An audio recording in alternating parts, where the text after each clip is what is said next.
Okay, so welcome to our topic.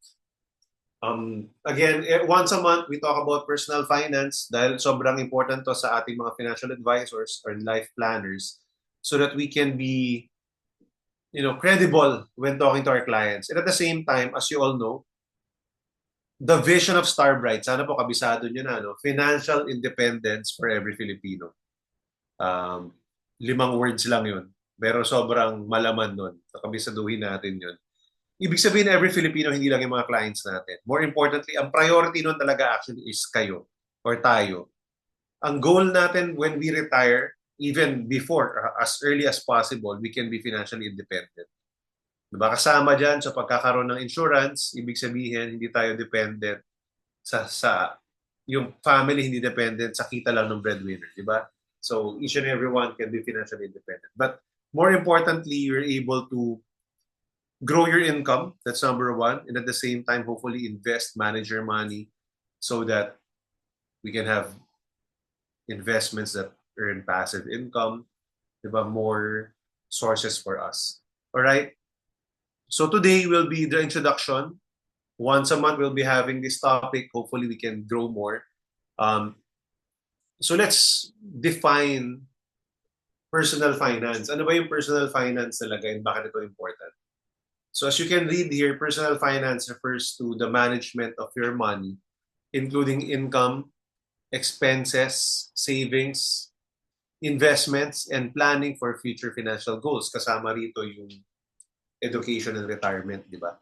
So usually when we sell insurance,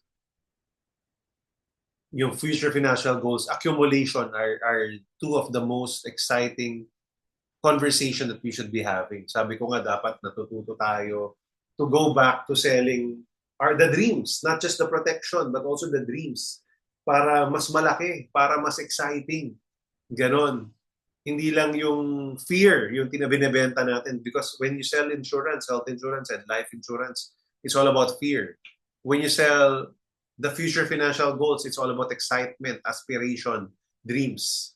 So yun yung very important yun. And then, no, we can say here, no, you can't guide clients where you haven't done yourself, di ba? Paano mo sasabihin pumunta ng, let's say, Baguio, kung if you've never been to Baguio, although simple lang yun. O si Denise, kagagaling lang ng Baguio over the weekend. Buti na lang, no? Hindi pa umuulan nun masyado, Denise. Uh, I'm glad that you're safe, Ma, di ba? No, pumunta kasi po ako doon, umuulan. Pagpunta dito, umuulan din. kaya nga, pero at least nga hindi pa yung, di ba, ano, dito, may mga landslide sa Cannon Road and all, no? So, again, yun nga, we should always be careful, no, kung saan man tayo. Sabi ko kay Carla, dapat pala talaga hindi pupunta ng Baguio ng umuulan or ng bagyo talaga, grabe, kasi delikado eh. You'll never know what will happen. Yeah. But again, di ba, how can you tell people how to go to this country or to this place if you haven't been there? It's hard, right? Na puro research lang. Pwede, you can wing it. However, it's hard. It's still better if you've done it. Di ba? If you've gone through the proposals, for example, if you've bought insurance policies, if you've started managing your money, invested in stock market, for example, or even opened an account in MP2, for example, di ba? How can you say that VUL is still good or life insurance endowment plan is good if you cannot even compare it with other investment options? Di ba? Ganon. So, mas maganda. Now, the better your own financial habits, the more confident you are in advising others. That's why importance of personal finance. 'Di ba? Kasi nga um tayo yung magtuturo eh. Tayo yung advisor nga, 'di ba? Financial advisor. And it's ironic na advisor tayo pero wala tayong alam sa pera. Ang alam lang natin insurance lang. 'Di ba? It's hard and that's not what I want for Starbright. I want the Starbright advisors to be capable hindi lang dahil para may ihaharap kang mukha sa kliyente mo, but more importantly, for you and your family's future. Right? So, it goes hand in hand. Mapapakinabangan mo for yourself, for your family, and then you become a better advisor to your clients or for your clients. All right? So, very important yung pagkakaroon ng personal finance na background. So, we will continue to talk more about this and you will um, grow. You will grow here, right, in terms of the concepts, the strategies, the ideas. So merong 5 pillars yung personal finance. All right? So income, number 1. Number 2 is spending. So pag may kita ka, syempre you spend it. And it's part of personal finance, how you spend. Number 3 is saving. Diba? Are you able to save your money? Number 4 is investing. Are you able to invest your money? Diba? Hindi pwedeng puro saving lang. Dapat matuto tayong i-invest para mag-grow natin ito. And number 5 is protection, which pasok dito yung insurance. No? Also protecting what you have built. And again, more importantly, when it comes to personal finance, I always mention this, the first step is always income. Kung maliit yung income mo, ang hirap, di ba? Kung may mga kliyente kayo na kahit anong galing mo sa life insurance sales, kung ang prospect mo or pinaprospect mo hindi capable magbayad, it's so hard. Alright? If masyadong maliit yung income ng kina-client mo, medyo mahirap din. No? Although there are some clients na kahit maliit yung income, matipid talaga sila. So yes, they can still invest or they can still buy life insurance. But for most people, it's so hard na magtipid. Diba? So I think it's better to help them or to ensure na madagdagan din nila yung income nila. Ganon. And that's why part of our vision, financial independence for every Filipino, is to also invite them to be part of our team. Kung matutulungan natin silang lumaki yung income, they can pay for their life insurance at the very least. Diba?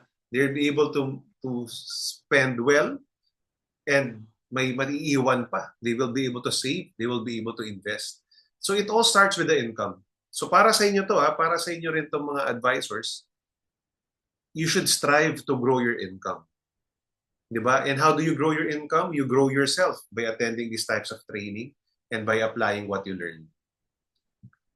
Right? Also, based on studies, most people's financial challenges are behavioral and not technical. So hindi daw sa galing or sa knowledge, marami rin tayong mga kliyente marunong or alam nila in concept.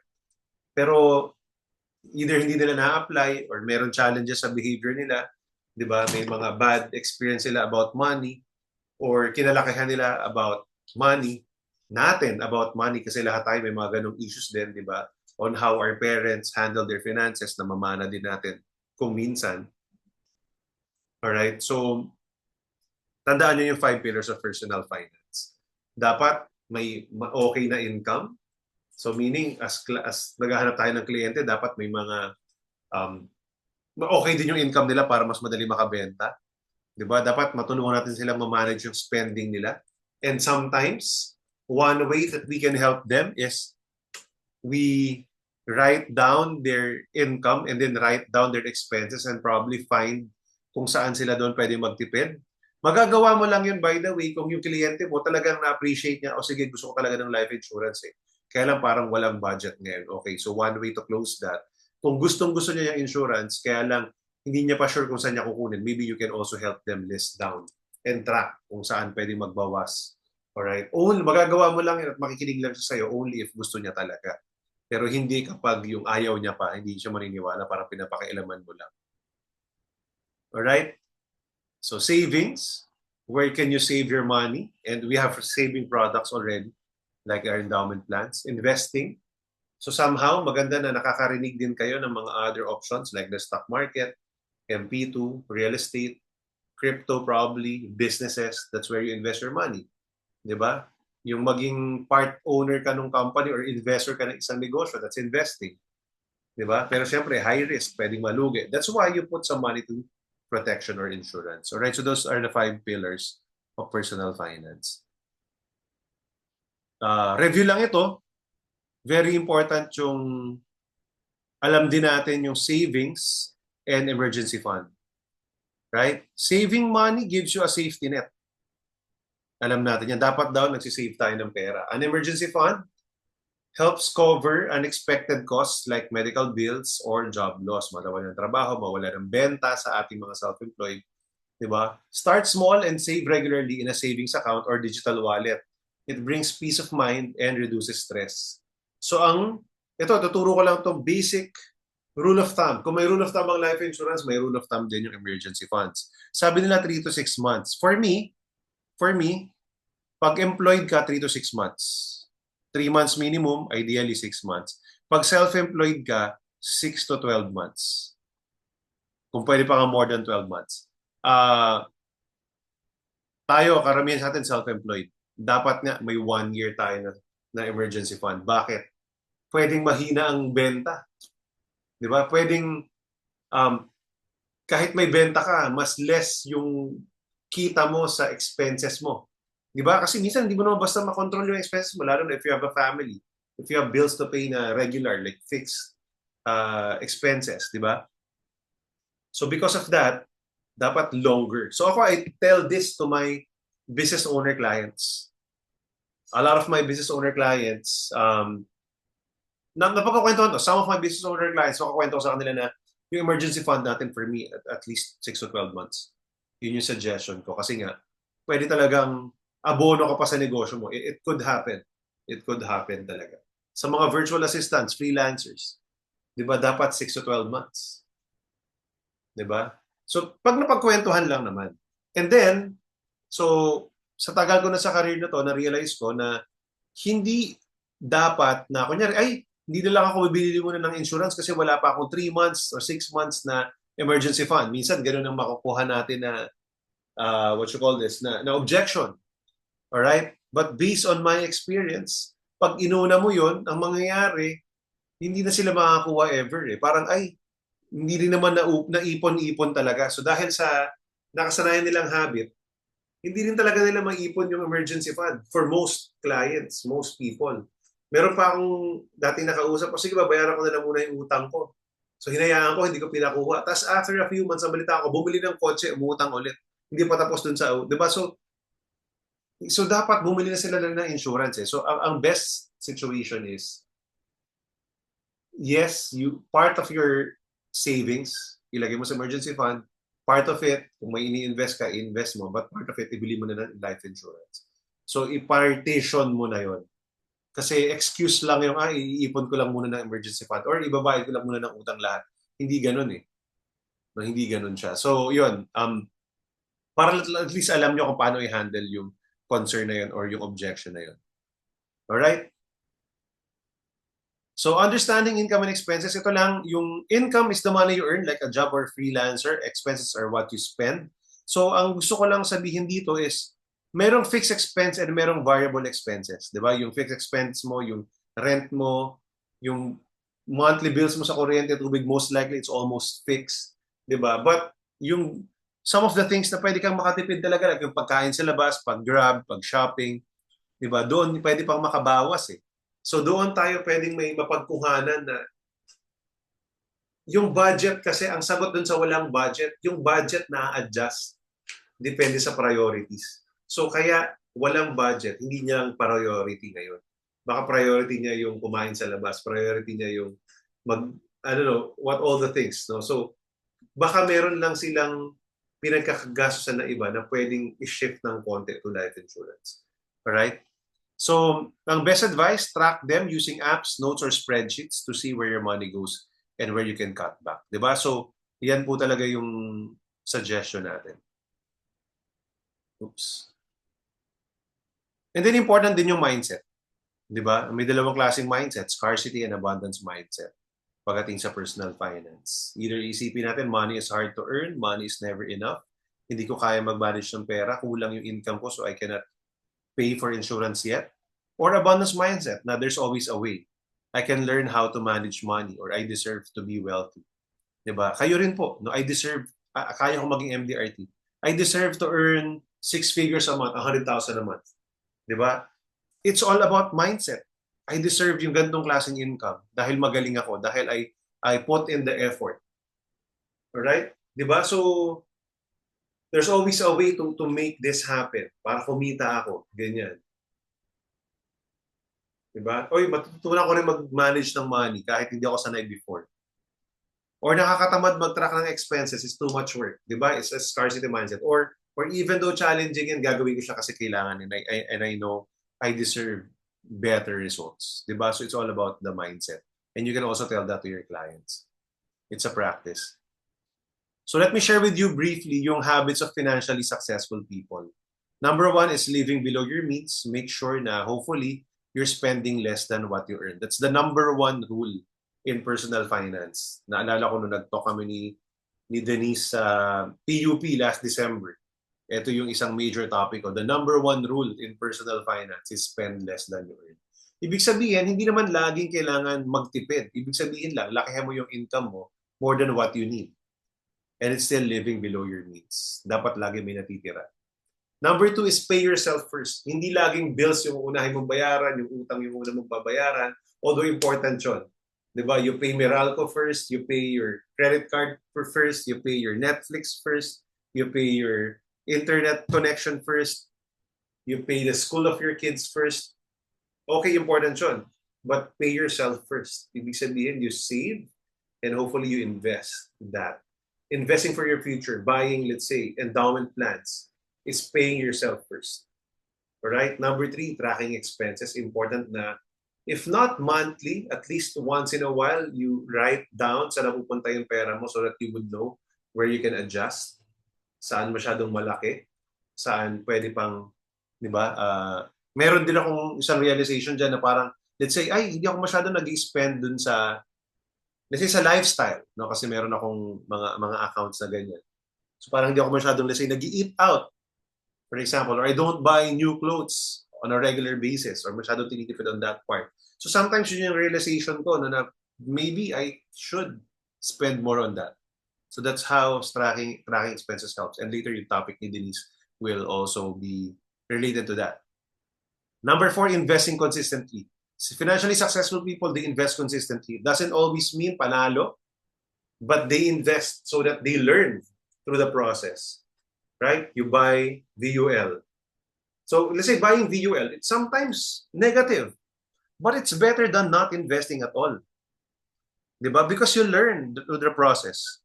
You buy monetary, you buy endowment plans like Ascend or A+ Signature. You can also do time deposits. You can open your stock market account, Call Financial or Dragonfy. Diba? You can open a crypto account kahit maliit lang. Meron sa Maya. Diba? You can open G-Funds account. Meron sa GCash. Those things. By investing consistently your money, you're putting your money out there, you learn. And you become more successful and you become a better financial advisor that you can share with your clients. So once in a while, no, some of the topics, some of the weeks, pag-uusapan natin yung, let's say, G-Funds, paano magbukas doon. Maya, di ba? Probably ganun. Those small things, maganda siyang topic na mai-share din sa mga clients nyo. Maybe next week, we can talk about that briefly. And of course, number five, making money work for you. And buying insurance is making money work for you. You pay 30,000 a year, you're insured 1 million. Bili ka ng ACP, di ba? Sa anak mo, binayaran mo ng 15,000 a year for 20 years, that's just 300,000.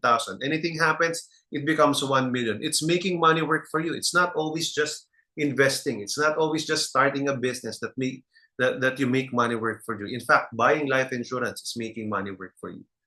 All right? Because something happens, AIA will pay for those bills. May lump sum cash ka for critical illness or for life insurance, di ba? For education ng anak mo, for retirement, for your long-term goals. It's making money work for you. It gives you peace of mind. The money that you pay to AIA, it gives you peace of mind. So meaning, it's working for you because it gives you peace of mind. And those are some of the habits of financially successful people. All right? And lastly, how do you apply this, the practical applications? So how do you teach this to your clients? Use storytelling. So whenever I encounter clients, so lagi ako nakikipagkwentuhan sa kliyente and then pinapakwento ko sila. And from the stories that I get and from the stories that you share, like when I do a lot of training like this, or kayo, uma-attend kayo, di ba maraming nakakwento eh. You can use those stories. As you can remember just 2 weeks ago during our MDRT convention, di ba? Yung MDRT experience natin, I talked about storytelling. Facts tell, stories sell. Yun yung topic ko. The use of storytelling is very important. And that's And through personal finance, ganun din. Pwede ka rin magkwento. Pwede nyo ikwento tong topic na to. Ay, alam mo, may natinod akong training namin sa Starbright, ganyan, napagkwentuhan namin yung emergency fund pala, dapat 3 to 6 months kapag employed ka, 6 to 12 months kapag self-employed. Kasi pag self-employed, mas hindi, alam mo yun, mas hindi regular ang income mo, so dapat mas malaki. Tama, di ba? So that kwento alone, that story, will gain you credibility. Hindi puro proposal lang ang sinasabi mo, di ba? Ganon. Ask questions to understand their beliefs and habits. So kapag kwentuhan ka sa kliyente mo, like for example, when I sell VUL or savings, I always ask, if you don't mind, magkano na yung savings mo ngayon? Or ilang taon ka na nag-work? Diba? Tapos magkano na yung savings mo? So for example nga, let's say, meron akong savings 100,000.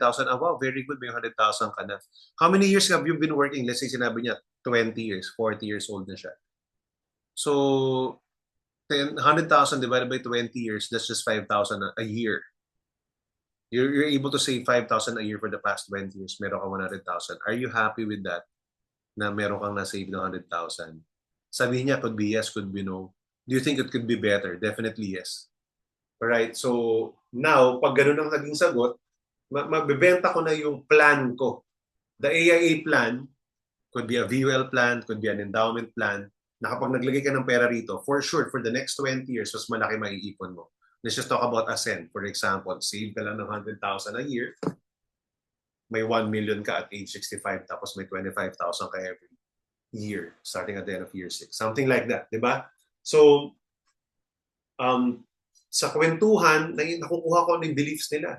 Bakit wala silang savings? Bakit malaki savings nila? Bakit maliit savings nila? Di ba? Anong priorities nila? Ganyan. So, when you ask questions, you gain more knowledge. You gather more data, and then you become a better financial advisor. And lastly, share concepts and frameworks that they can follow on their own. Like yun nga, yung emergency fund, di ba? Yung spend less than you earn, right? You track your expenses, especially when you do that as well, then you can share it with your clients. So that's personal finance. That's why it's so important that you have experience or continuously living and practicing personal finance to your own life. Because when you do that, you're able to influence your clients, right? And pag nagbenta ka ng insurance, nag-offer ka ng insurance, malaki yung chance bibili. Kasi you influence them. All right, so that's it for our personal finance topic. Later, I'll ask Denise to share about the money dials. But if you have questions, let me know. You can also type here in the comment section or in the chat box kung meron kayong mga questions na sagutin natin.